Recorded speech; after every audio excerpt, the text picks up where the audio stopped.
Hello friends, this is Mahendra Prajapati. Welcome to PGI Rampura. कैसे हैं आप सभी लोग? आई होप काफ़ी अच्छे होंगे, एंजॉय कर रहे होंगे आप लोग। तो जैसा कि आप लोगों को पता होगा कि हम लोग सीटेट के लिए अपना नया टॉपिक स्टार्ट करने वाले हैं, और जो कि है हमारे पास क्या शिक्षा मनोविज्ञान है, जिसे हम लोग एजुकेशन साइकोलॉजी कहते हैं। क्या कहते हैं? Education psychology. तो अभी तक हम लोग मनोविज्ञान को पढ़ रहे थे, और मनोविज्ञान में हम लोग किसका अध्ययन करते थे? तो व्यवहार का अध्ययन करते थे। इस मनोविज्ञान में हम लोग किसका अध्ययन करते थे? व्यवहार का अध्ययन करते थे। लेकिन अब हमारे पास क्या है? तो शिक्षा मनोविज्ञान है। क्या है? शिक्षा मनोविज्ञान है। तो इस शिक्षा मनोविज्ञान में हम लोग किसका व्यवहार का अध्ययन करेंगे? तो यहाँ पर शिक्षा के व्यवहारों का अध्ययन करेंगे। और शिक्षा के व्यवहारों का अध्ययन अगर हम सीधी सीधी बात आप लोगों से करें, तो यहाँ पर जो बालक हैं, उन बालकों के जो अध्ययन है, उन बालकों के अध्ययन की हम लोग बात करेंगे। किसकी बात करेंगे? हम लोग बालकों के अध्ययन की बात करेंगे। ठीक है ना? तो हम लोग यहाँ बात कर रहे होंगे बालकों के अध्ययन की। तो शिक्षा मनोविज्ञान अगर हम आप लोगों से कहें, तो यह हमारा दो वर्डों से मिलकर के बना हुआ है। कौन कौन से वो दो वर्ड है? एक शिक्षा है और दूसरा क्या है? मनोविज्ञान है। तो यह हमारा शिक्षा प्लस मनोविज्ञान से मिलकर के बना हुआ है। पहला है हमारे पास शिक्षा एंड सेकंड है हमारे पास क्या? मनोविज्ञान। तो शिक्षा और मनोविज्ञान, मनोविज्ञान को आप लोगों ने ऑलरेडी हमने पढ़ा रखा है। आप लोगों को जितनी भी साइकोलॉजी है हमने आपको बता रखी है। तो मनोविज्ञान में हम लोग किसका अध्ययन करते हैं? तो व्यवहार का अध्ययन करते हैं। किसका अध्ययन किया जाता है? व्यवहार का अध्ययन किया जाता है। इसमें किसका अध्ययन किया जाता है? व्यवहार का अध्ययन करते हैं। और जो शिक्षा है, इसमें हम लोग व्यवहार के परिमार्जन का अध्ययन करेंगे। किसका अध्ययन करेंगे? व्यवहार के परिमार्जन का। तो इस प्रकार से अगर हम इसकी डेफिनेशन बनाना चाहें, तो व्यवहार के परिमार्जन, यहाँ हम लोग किसका अध्ययन करेंगे? तो यहाँ पर हम लोग अध्ययन करेंगे व्यवहार के परिमार्जन का अध्ययन करेंगे। अगर हम अब आप लोगों से कहें कि जो शिक्षा मनोविज्ञान है, इसका डेफिनेशन क्या होगा, तो हमारे पास शिक्षा के मनोविज्ञान का जो डेफिनेशन आएगा निकल करके, वो हमारे पास क्या आ जाएगा कि व्यवहार के परिमार्जन, किसके? व्यवहार के परिमार्जन के लिए व्यवहार का अध्ययन करना ही हमारा क्या कहलाता है? शिक्षा मनोविज्ञान कहलाता है। तो आप लोग लिख लीजिएगा यहाँ पर हम डेफिनेशन, हम लोग क्या लिखेंगे? व्यवहार के परिमार्जन के लिए। किसके लिए? व्यवहार के परिमार्जन के लिए। व्यवहार के परिमार्जन के लिए, व्यवहार के परिमार्जन के लिए व्यवहार का अध्ययन करना। किसका अध्ययन करना? व्यवहार का अध्ययन करना। व्यवहार का अध्ययन करना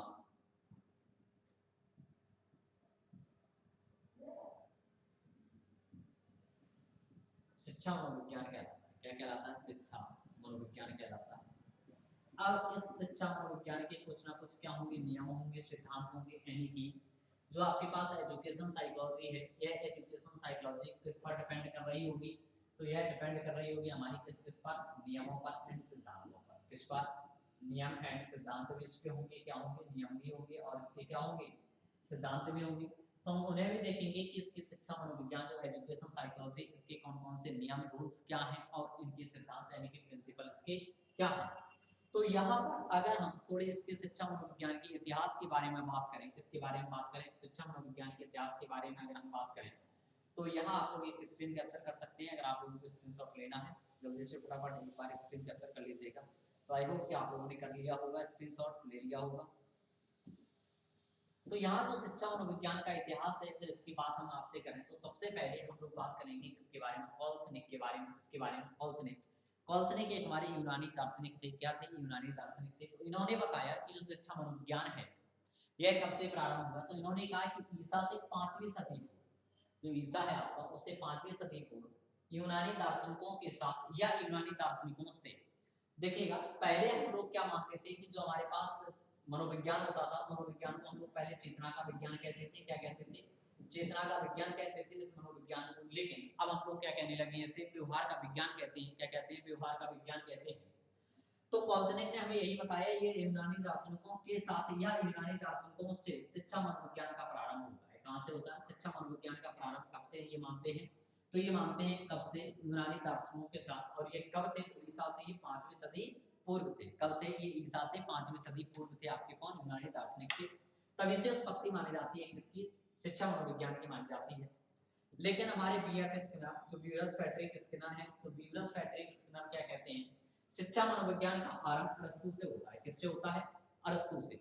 और जो अरस्तु थे वह प्लेटो के क्या थे? प्लेटो के यह शिष्य थे। प्लेटो के शिष्य को, प्लेटो के कौन थे? शिष्य अरस्तु थे। तो इन्हीं के समय काल से माना जाता है, बीएफ स्किनर यही कहते हैं कि जो एजुकेशन साइकोलॉजी है यानी कि शिक्षा मनोविज्ञान है, अगर हम इसकी उत्पत्ति की बात करें तो इसकी उत्पत्ति हमारी कब से हुई है? तो यह हो गया अरस्तु के समय से। कब से हुई है? अरस्तु के यह समय से हुई है।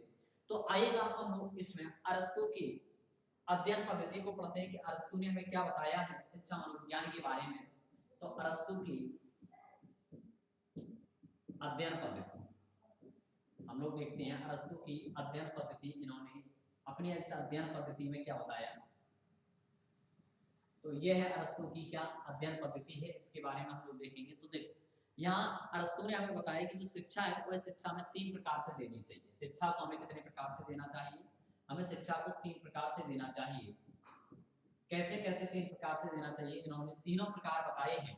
तो उन्होंने फर्स्ट जो आपका रूल बताया हुआ है कि शिक्षा को हमें किस प्रकार से देना चाहिए, तो उन्होंने कहा कि जो शिक्षा है वह अलग अलग होनी चाहिए। कैसे होनी चाहिए? जो शिक्षा है आपकी वह कैसी होनी चाहिए? अलग अलग होना चाहिए।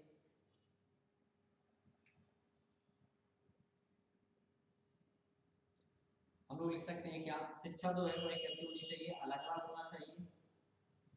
मतलब अलग अलग का अर्थ यहाँ पर क्या है, जरा इस बात को हम लोग समझ लेते हैं। तो इन्होंने ये कहा है कि जो हम शिक्षा दे रहे हैं, देखो जरूरी नहीं है कि हम किसी बालक को एक नैतिक शिक्षा ही हमेशा देते रहें। क्या देते रहें? अगर उसे हमने नैतिक शिक्षा दे रखी है तो वह अब हमें शिक्षा व्यवहार की शिक्षा देनी चाहिए। किसकी शिक्षा देनी चाहिए? व्यवहार की शिक्षा देनी चाहिए। या व्यवसाय की शिक्षा भी हम दे सकते हैं। किसकी शिक्षा दे सकते हैं? व्यवसाय की शिक्षा दे सकते हैं। ठीक है ना? अगर हमने उसको व्यवसाय की शिक्षा दे दिया तो उसको नैतिक शिक्षा देते हैं। अगर दोनों शिक्षाओं को दे दिया तो किसी तीसरे प्रकार की शिक्षा को आप दे दीजिएगा। तो उन्होंने बताया फिर आप आध्यात्मिक की शिक्षा को भी दे सकते हैं। किसकी शिक्षा को दे सकते हैं? आध्यात्मिक की शिक्षा को। तो आप आध्यात्मिक की शिक्षा को भी दे सकते हैं। ठीक है? तो उन्होंने बताया कि इस प्रकार से अलग अलग शिक्षा होनी चाहिए। जो शिक्षा की क्या है वो कैसी होनी चाहिए? अलग अलग होना चाहिए। एंड सेकंड जो इन्होंने बात बताई हुई है वह सेकंड बात क्या है? तो सेकंड इन्होंने हमें बात बताई हुई है कि यहाँ पर अलग अलग विधियां होनी चाहिए। विधियां कैसी हो? अलग अलग विधियां हो। अगर हम शिक्षा को दे रहे हैं, क्या दे रहे हैं? शिक्षा को अगर हम आपको दे रहे हैं तो उसके लिए हमारे पास कैसी होनी चाहिए? अलग अलग विधियां होनी चाहिए। जैसा कि आज के समय में है, आज के समय में अगर किसी बालक को कोई चीज समझ नहीं आती है तो हम एग्जाम्पल के उदाहरण लेते हैं, एक प्रकार से नहीं, उसको कई प्रकार से समझाने का प्रयास करते हैं। जब तक कि वह समझ नहीं आता तब तक हम उसको क्या करते रहते हैं? समझाने का पूरा प्रयास करते हैं। ठीक है? तो ये हमें किसने बताया था? तो ये हमें अरस्तु ने बताया। तीसरा इन्होंने कहा कि जो शिक्षा है वह स्वतंत्र एवं मुक्त होनी चाहिए। कैसी होनी चाहिए? स्वतंत्र एवं मुक्त होनी चाहिए।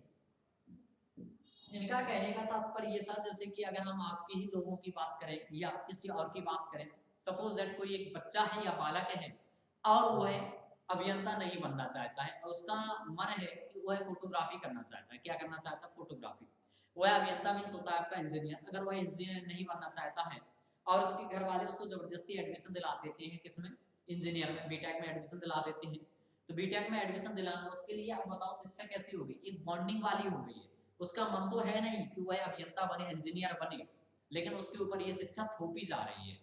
अगर उस बालक का मन है कि नहीं मुझे हॉकी खेलना पसंद है तो उसको हॉकी में आप एंट्री करवा दीजिएगा और वह अपनी स्किल जो है वह स्वयं से डेवलप कर लेगा। मतलब कि आपको डेवलप कराने की आवश्यकता नहीं होगी। और अगर उसका मन नहीं है, अगर उसका मन नहीं है कि आप वह कि इंजीनियर बने, तो वह आप कितना भी प्रयास कर लें तो वह उस काम में सक्सेस नहीं होगा। भले ही आपके भय से हो जाए लेकिन उसके लिए स्वतंत्र और मुक्त शिक्षा होनी चाहिए। सभी बातों के लिए उन्होंने कहा है कि जो शिक्षा हो वह कैसी हो? स्वतंत्र एवं मुक्त शिक्षा होनी चाहिए। ये अरस्तु की क्या थी? तो ये अरस्तु की हमारी क्या थी? शिक्षा की पद्धतियां थी। उन्होंने बताया कि शिक्षा की जो अध्ययन पद्धतियां हैं वह कुछ इस प्रकार से होनी चाहिए। इन्होंने कुछ और बातें हमें बताई हैं। तो वह यही बातें थी क्या कि शिक्षा हमारी अलग अलग विधियों द्वारा दी जानी चाहिए। शिक्षा सभी के लिए अलग अलग हो। कैसी हो? अलग अलग हो। किसी का मन है व्यवसाय करने का तो उसको व्यवसायिक शिक्षा पर ज्यादा जोर देना चाहिए। किसी का मन है अगर वह समाज में बहुत अच्छे तरीके से उठना बैठना चाह रहा है या उसका सामाजिक तौर तरीका बहुत अच्छा है तो उसको नैतिक शिक्षा देनी चाहिए। कैसी शिक्षा देनी चाहिए? नैतिक शिक्षा। तो ये सभी बातें हमें किसने बताई हुई थी? तो अरस्तु ने बताई हुई थी। किसने बताई हुई थी? अरस्तु ने। तो आइएगा हम लोग और आगे की ओर बढ़ते हैं। तो आगे इसी में अरस्तु की बात आते हैं स्टेनली हॉल। कौन आते हैं? Stanley hall. तो स्टेनली हॉल ये वही है जिन्होंने सर्वप्रथम प्रश्नावली का निर्माण किया था। किसका निर्माण किया हुआ था? प्रश्नावली का निर्माण किया था। तो प्रश्नावली का सर्वप्रथम निर्माण करने वाले जो अमेरिकी वैज्ञानिक हैं, ये कहाँ के हैं? अमेरिकी वैज्ञानिक हैं। इन्होंने ही सबसे पहले शिक्षकों के मतलब कि बालकों के जो अध्ययन किया जाता है, बालकों का अध्ययन किया जाता है, उसके लिए इन्होंने ही सबसे पहले आपकी किसका? प्रश्नावली का निर्माण किया था, जिनका नाम स्टेनली हॉल है। क्या नाम है? पूरा स्टेनली हॉल है। आप अगर पूरा नाम लिखना चाहें तो पूरा नाम लिख लीजिएगा इनका, स्टेनली हॉल। ठीक, तो अगर इनके हम बारे में बात करें तो ये अमेरिकी मनोवैज्ञानिक हैं और इन्होंने ही सबसे पहले बाल विकास का अध्ययन किया था। किसका अध्ययन किया था? ये चाइल्ड साइकोलॉजी से संबंधित हैं। किससे संबंधित हैं? तो इन्होंने ही सबसे पहले बाल विकास, तो बाल विकास के व्यवहारों का इन्होंने ही सबसे पहले अध्ययन किया था। यानी कि बाल मनोविज्ञान हम कह सकते हैं। बाल विकास को ही हम लोग क्या कहते हैं? बाल मनोविज्ञान भी कहते हैं। क्या कहते हैं? बाल मनोविज्ञान। तो ये हमारे चाइल्ड साइकोलॉजी से संबंधित है। किससे संबंधित है? चाइल्ड साइकोलॉजी से ये हमारे संबंधित हैं। ठीक है, तो इन्होंने ही सर्वप्रथम प्रश्नावली का निर्माण किया था। किसका निर्माण किया था? बालकों के मनोविज्ञान का अध्ययन करने के लिए। अगर आप पूरा लिखना चाहें तो लिख लीजिएगा, बालकों के मनोविज्ञान का अध्ययन करने के लिए,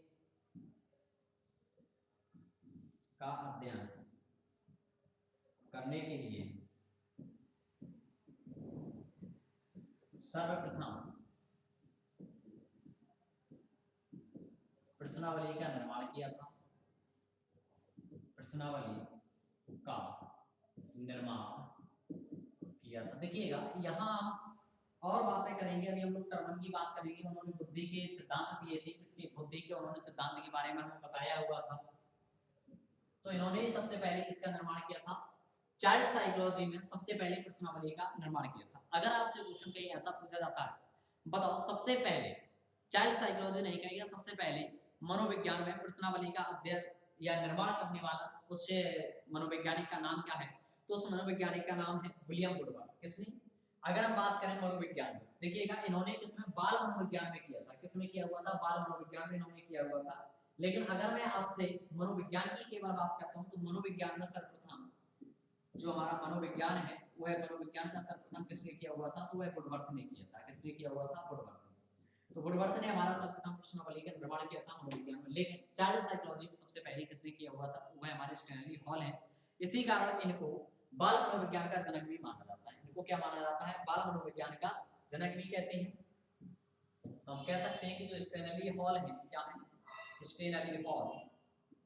तो स्टैनली हॉल, जब हम लोग चाइल्ड साइकोलॉजी पढ़ेंगे तो पूरा डिटेल में स्टैनली हॉल को पढ़ेंगे। हम लोग स्टैनली हॉल को हम लोग चाइल्ड साइकोलॉजी में पूरी तरह से पढ़ेंगे। तो स्टैनली हॉल को बाल मनोविज्ञान का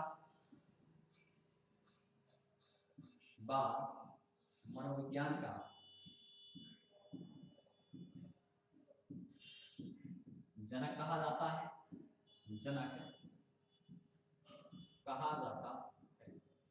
तो ये कुछ इंपोर्टेंट पॉइंट्स हैं जो कि हमने आप लोगों को बताए हुए हैं। तो आप लोग यहाँ से एक स्क्रीन कैप्चर कर सकते हैं। और आप सभी लोग, मैं उम्मीद करता हूँ कि आप सभी लोग अपने हैंड रिटन नोट्स अपने हाथों से बनाते हुए चल रहे होंगे हमारे साथ साथ। ठीक है ना? यदि आपको किसी चीज़ से संबंधित कोई समस्या आ रही है तो आप हमारा एक व्हाट्सएप नंबर नोट कर लीजिएगा। तो अगर आपको कोई भी रिलेटेड क्वेरीज करना हो, कोई भी क्वेरीज हो, तो आप लोग इस नंबर पर पर्सनली मुझे व्हाट्सएप कर दीजिएगा और आपकी हर संभव मदद की जाएगी जो हमसे मदद हो सकती है। ठीक है? इसके बाद हमारे स्टैनली हॉल के बाद आते हैं जॉन ड्यूवी। कौन आते हैं? तो जॉन ड्यूवी के बारे में आइएगा हम लोग बात करते हैं। किसके बारे में? John dewy. तो ये जॉन ड्यूवी जो है ये भी आपके कहाँ के हैं? ये भी हमारे अमेरिकी मनोवैज्ञानिक हैं। कहाँ के हैं? अमेरिकी, यानी कि ये भी कहाँ के हैं? अमेरिका के ही हैं। किसके हैं? अमेरिका के हैं। तो इन्होंने भी शैक्षिक व्यवहार और शिक्षा पर इन्होंने, यानी कि शैक्षिक मनोविज्ञान पर इन्होंने ही सर्वप्रथम प्रयोगशाला बनाई हुई थी। तो इन्होंने शैक्षिक व्यवहार का अध्ययन किया है। किसका अध्ययन किया है? शैक्षिक व्यवहार का अध्ययन किया है। यानी कि शिक्षा मनोविज्ञान के बारे में इन्होंने भी काफी स्टडी की हुई है। शिक्षा मनोविज्ञान के ये समर्थक हैं। इसके समर्थक है, शिक्षा मनोविज्ञान के ये समर्थक भी हैं। इन्होंने सन 1890 में 1890 में, कब? 1890 में अमेरिका में ही, कहाँ, 1890 में अमेरिका में ही एक शहर है जिस शहर का नाम है क्या, शिकागो। क्या नाम है, शिकागो। शिकागो में इन्होंने सर्वप्रथम पहली शिक्षा मनोविज्ञान की प्रयोगशाला खोली हुई थी, शिकागो। और ये शिकागो आपका है कहाँ, अमेरिका में है। कहाँ है, अमेरिका में। प्रथम शिक्षा मनोविज्ञान प्रयोगशाला इन्होंने ही खोली थी।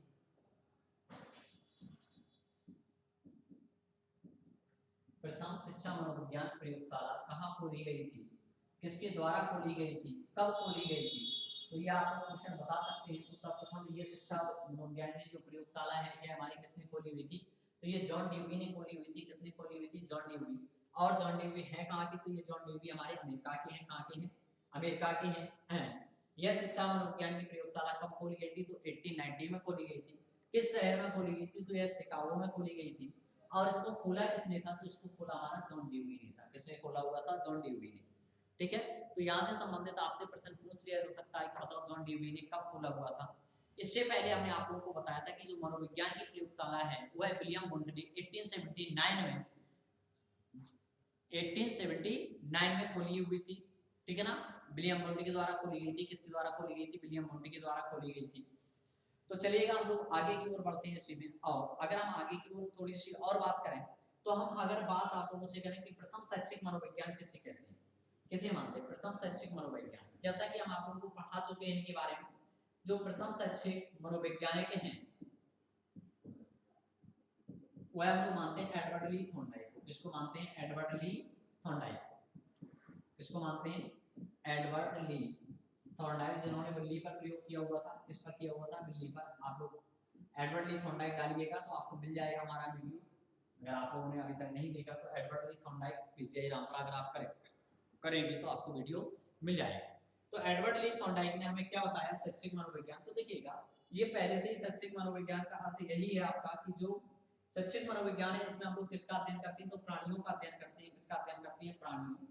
और इसमें जो प्राणी हमारे पास आते हैं तो प्राणी हमारे पास कौन से आ जाते हैं, तो हमारे पास मानव भी आ जाता है, पशु भी हमारा प्राणी होता है। कौन होता है, पशु भी होता है, एंड पक्षी भी इसमें आ जाते हैं। तो हम इनमें तीनों का अध्ययन करते हैं। तो जो हमारे पास शैक्षिक मनोविज्ञान है इस मनोविज्ञान में हम तीनों का अध्ययन करते हैं, यानी कि इसलिए इसको कहा जाता है कि यह प्राणियों का विज्ञान है। इसका विज्ञान है, प्राणियों का विज्ञान है। तो उसी को हम लोग शिक्षा मनोविज्ञान कहते हैं। तो यहाँ एडवर्ड ली थॉर्नडाइक ने, आप लोगों को अगर याद हो तो इनके मुख्य 2 नियम थे और गौड़ नियम इनके 5 थे। कितने थे, 5 गौड़ नियम थे और 2 इनके मुख्य नियम थे। यहाँ पर इन्होंने एजुकेशन साइकोलॉजी में कुछ बातें बताई हैं। तो वह जो बातें हैं वह हम आप लोगों को बता चुके हैं। एडवर्ड ली थॉर्नडाइक ने जब हमने पढ़ाया हुआ था तो आप लोग वीडियो को जाकर के देख लीजिएगा। अब कुछ और पॉइंट्स हम आप लोगों को बता देते हैं एजुकेशन साइकोलॉजी से इंपॉर्टेंट, जो कि काफी इंपॉर्टेंट है। अक्सर ये प्रश्न आ जाते हैं हम लोगों के एग्जाम में, चाहे आपका सीटेट हो। बेसिकली हम लोग तैयारी जो कर रहे हैं वो सीटेट के लिए ही कर रहे हैं। बट अगर आप कोई भी टीचिंग एग्जाम देने जा रहे हैं वो इस टीचिंग एग्जाम में आपसे क्वेश्चन पूछ लिया जा सकता है। तो हमारा जो शिक्षा मनोविज्ञान है, क्या है, शिक्षा मनोविज्ञान है। तो इसकी उत्पत्ति 1900 ईस्वी में हुई थी। कब हुई थी, 1900 ईस्वी में। हम लोग लिख सकते हैं मनोविज्ञान की शाखा के रूप में, मनोविज्ञान के शाखा के रूप में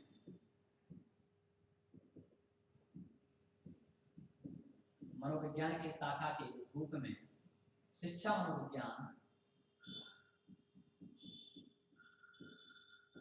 शिक्षा मनोविज्ञान की उत्पत्ति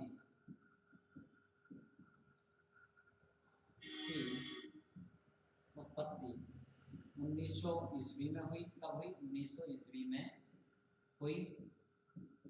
अब अगर हम बात आप लोगों से करें कि इसकी उत्पत्ति तो 1920 ईस्वी में हो गई थी, लेकिन इसको जो एक स्वतंत्र विषय का दर्जा मिला हुआ था, तो यह स्वतंत्र विषय का दर्जा इसको 1920 ईस्वी में मिला था। लेकिन शिक्षा मनोविज्ञान लोग लिख सकते हैं क्या, लेकिन शिक्षा मनोविज्ञान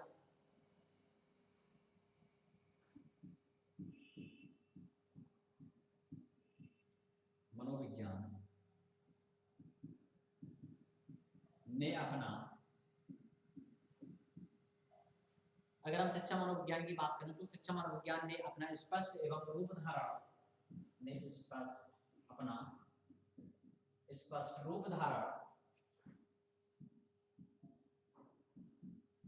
कब किया था? 1920 में किया था, 1920 ईस्वी में किया।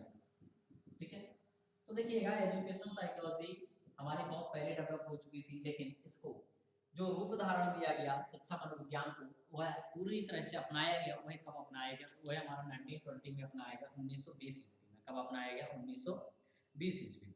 ठीक है, तो ये बातें थी हमारी शिक्षा मनोविज्ञान से संबंधित। तो आप लोग इसका स्क्रीन कैप्चर कर लीजिएगा और चीज़ों को नोट डाउन कर लीजिएगा, और मैं आप लोगों से आशा करता हूँ कि आप लोग नोट्स भी बनाते हुए चल रहे होंगे साथ साथ। तो आइएगा अब हम लोग कुछ डेफिनेशंस पढ़ते हैं शिक्षा मनोविज्ञान की। तो शिक्षा मनोविज्ञान पर बहुत सारे हमारे साइकोलॉजिस्ट हुए हैं जिन्होंने इस पर डेफिनेशन दी हुई है। तो आइएगा उन्हीं की डेफिनेशन को हम लोग यहाँ स्टडी करते हैं। तो जैसा कि लिखा भी है शिक्षा मनोविज्ञान की परिभाषा, क्या लिखा है? शिक्षा मनोविज्ञान की परिभाषा ऑलरेडी हमने आप लोगों के लिए मेंशन कर रखी है, जिससे कि थोड़ा टाइम को बचाया जा सके।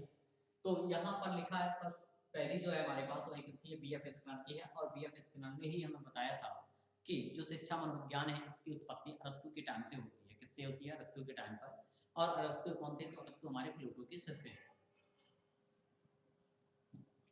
तो देखो शिक्षा मनोविज्ञान की वह शाखा है जिसमें सीखने एवं सिखाने की प्रक्रिया का अध्ययन किया जाता है। देखो इन्होंने ही बताया कि यह एक सीखने एवं सिखाने की, या हम सीधा कह सकते हैं पढ़ने एवं पढ़ाने की प्रक्रिया का अध्ययन किया जाता है। तो जिस मनोविज्ञान के अंतर्गत पढ़ने एवं पढ़ाने की प्रक्रिया का अध्ययन किया जाता है उसी को हम लोग क्या कहेंगे? उसी को हम लोग शिक्षा मनोविज्ञान कहेंगे। इन्होंने ही एक बात और बताई हुई थी हमें, बीएफ स्किनर ने ही, इन्होंने कहा था कि सीखना क्या है? विज्ञान है। सीखना विज्ञान है। और इन्होंने ही इसी में कहा था कि सिखाना एक कला है। इन्होंने क्या कहा था? कि सिखाना क्या है? सिखाना कला है। आपसे ये कथन पूछ लिया जा सकता है, तो बीएफ स्किनर का ये कथन है, इन्होंने कहा था कि सीखना एक विज्ञान है। सीखना क्या है? साइंस है। जबकि सिखाना क्या है? तो सिखाना इन्होंने बताया था कला है, आर्ट है। क्या है? आर्ट है। तो हम आपसे सीख रहे हैं और आप हमसे सीख रहे हैं, मतलब कि आप विज्ञान को सीख रहे हैं और मैं आप लोगों से एक कला सिखा रहा हूँ, या सिखाना जो एक कला है। सेकंड उन्होंने डेफिनेशन बताई है, तो बीएफ स्किनर की एक नहीं दो परिभाषाएं दी हुई है इन्होंने दूसरी परिभाषा में बताया कि शिक्षा मनोविज्ञान शैक्षिक परिस्थितियों में विद्यार्थी के व्यवहार का अध्ययन करती है। शैक्षिक परिस्थिति का मतलब क्या होता है? जब वह शिक्षा ग्रहण कर रहा होता है, क्या कर रहा होता है? शैक्षिक व्यवहार की बात कर सकते हैं। जब वह शिक्षा ग्रहण कर रहा होता है तो शैक्षिक परिस्थितियों में विद्यार्थी के व्यवहार का अध्ययन करती है। कोई बालक है वह पढ़ रहा है, उस समय उसका व्यवहार कैसा है, ठीक है ना? तो उसी प्रकार जो वर्णन किया जाता है वह शिक्षा मनोविज्ञान के अंतर्गत किया जाता है, जिसका संबंध शिक्षण एवं अधिगम से होता है। देखिएगा शिक्षण का मतलब आप लोग समझ ही रहे होंगे, जो आप लोग क्लासरूम में बैठ करके शिक्षा को ग्रहण करते हैं वह शिक्षण क्रिया कहलाती है। कौन सी क्रिया कहलाती है? शिक्षण क्रिया। और उस शिक्षण क्रिया से आप कितना सीखे हैं? अधिगम मतलब क्या होता है? आपका सीखना होता है। तो उस शिक्षण क्रिया के द्वारा आप कितना सीखे हैं? तो इसका जिस विज्ञान में अध्ययन किया जाता है या जिस मनोविज्ञान में अध्ययन किया जाता है उसी मनोविज्ञान को हम लोग क्या कहते हैं? शिक्षा मनोविज्ञान के नाम से जानते हैं। तो ये हमारी बीएफ स्किनर की डेफिनेशन थी। किसकी थी? बीएफ स्किनर की थी। चलिएगा और हम आगे की डेफिनेशन को देखते हैं। तो नेक्स्ट हमारी डेफिनेशन स्टीफन की, किसकी है? स्टीफन का डेफिनेशन है। आइएगा स्टीफन ने क्या हमें बताया? तो उन्होंने बताया कि शिक्षा मनोविज्ञान शैक्षिक विकास का क्रमबद्ध अध्ययन करती है। तो जो एजुकेशन साइकोलॉजी है यह हमारा शैक्षिक विकास का, किसका? शैक्षिक विकास का कैसा क्रमबद्ध अध्ययन करती है? कैसा अध्ययन करती है? क्रमबद्ध अध्ययन करती है। तो जो स्टीफन है आप लोग ऐसे समझ लीजिएगा, आप लोग जब स्कूल में पढ़ते थे इस प्रकार से टिफिन को लेकर के जाते थे। किसको लेकर के जाते थे? टिफिन को। तो ये जो टिफिन होता था ये क्रमबद्ध तरीके से आपका इसी प्रकार का तो बना होता था।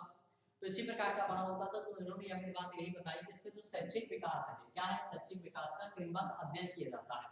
तो जिस साइकोलॉजी में किया जाता है उसी को हम लोग क्या कहते हैं? एजुकेशन साइकोलॉजी कहते हैं। तो आप लोग यहाँ पे स्क्रीनशॉट लेते हुए चलिएगा। तो ये बीएफ स्किनर का आप लोग लीजिएगा स्क्रीनशॉट, ठीक है? इन्होंने जितनी भी बातें हमें बताई हुई हैं, आगे चल करके आप लोग स्टीफन का लीजिएगा, एक स्क्रीन कैप्चर करिएगा जल्दी से फटाफट। एंड थर्ड आप लोग करिएगा, तो इसका भी आप लोग स्क्रीन कैप्चर कर लीजिएगा। और नेक्स्ट है हमारे पास ट्रो की परिभाषा, किसकी है? ट्रो। तो शिक्षा मनोविज्ञान शैक्षिक परिस्थितियों में मनोविज्ञान पक्षों का अध्ययन करने वाला विज्ञान है। किसका है? शैक्षिक, जो शिक्षा मनोविज्ञान है वह शैक्षिक परिस्थितियों में, किसमें? शैक्षिक परिस्थितियों में मनोवैज्ञानिक पक्षों का, किसका? मनोवैज्ञानिक पक्षों का अध्ययन करने वाला विज्ञान है। ये हमें किसने बताई थी परिभाषा? थी हमें ट्रो ने बताई थी। किसने बताई हुई थी? ट्रो। नेक्स्ट है हमारे पास ट्रो एंड क्रो। नेक्स्ट है हमारे पास कौन सी? ट्रो एंड क्रो। तो आप लोग एक बार इसका स्क्रीन कैप्चर करिएगा। तो शिक्षा मनोविज्ञान जन्म से लेकर वृद्धावस्था तक। देखिएगा यहाँ मृत्यु तक इन्होंने बात नहीं की है, याद रहे शिक्षा मनोविज्ञान की जो प्रो एंड क्रो की परिभाषा है यहाँ मृत्यु तक नहीं है, इसलिए आप इसी के नीचे क्या लगा लीजिएगा, हाईलाइट कर लीजिएगा इसको। तो उन्होंने बताया जन्म से लेकर के वृद्धावस्था तक सीखने का वर्णन एवं व्याख्या शैक्षिक व्यवहार का अध्ययन कराती है। कौन करती है? तो जी है, देखिएगा जन्म से लेकर के, कहां से, जन्म से लेकर वृद्धावस्था तक जो आप सीख रहे हैं उनका वर्णन एवं व्याख्या और शैक्षिक व्यवहार का जिस साइकोलॉजी के अंतर्गत होता है या जिस एजुकेशन साइकोलॉजी के अंतर्गत होता है उसी को हम लोग क्या कहते हैं, एजुकेशन साइकोलॉजी के नाम से उसे हम जानते हैं। ठीक है, तो आई होप कि आप लोगों ने यहाँ पर इसका स्क्रीन कैप्चर कर लिया होगा। ठीक है, इसका स्क्रीन कैप्चर आप लोग कर लीजिएगा। और ये हमारे पास कुछ डेफिनेशंस थी। अब हम लोग ये जो एजुकेशन साइकोलॉजी इसका हम लोगों ने पार्ट 1 कंप्लीट कर लिया है। अब हम लोग देखेंगे कि इसका महत्व एवं शिक्षण क्रिया क्या होती है। तो अगले वीडियो में हम इसका महत्व देखेंगे, क्या देखेंगे, महत्व, और क्या देखेंगे, इसकी शिक्षण क्रिया देखेंगे, कौन कौन सी इसकी शिक्षण क्रिया है। ठीक है, तो ये बात हम लोग नेक्स्ट वीडियो में कर रहे होंगे। और अगर ये वीडियो आप लोगों को पसंद आया हो तो आप लोग इस वीडियो को ज़्यादा से ज़्यादा शेयर करिएगा।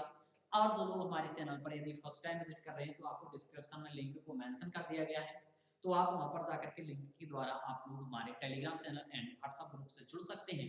और कोई भी क्वेरीज होने पर आप हमें दिए गए नंबर पर व्हाट्सएप कर दीजिएगा 87390, जैसा कि हम आप लोगों को देते हैं। ये हमारा पर्सनली नंबर है, तो आप इसे नोट डाउन कर लीजिएगा। और आपके पास कोई यदि समस्या है तो आप प्लीज़ हमें कमेंट जरूर करें इस नंबर पर।